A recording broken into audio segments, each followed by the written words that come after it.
All right, so we got our new LG refrigerator delivered today, and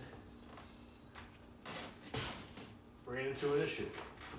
So the doors are open all the way. Even if we were to pull it out, they would not open anymore. So I like to put this shelf down here. So lift up, pull it out. Nope, it won't come out of there all the way.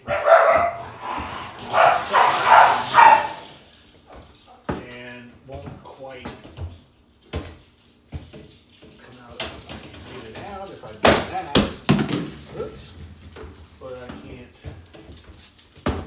get it back in. Looks like 1/8 of an inch there. So it's a mystery.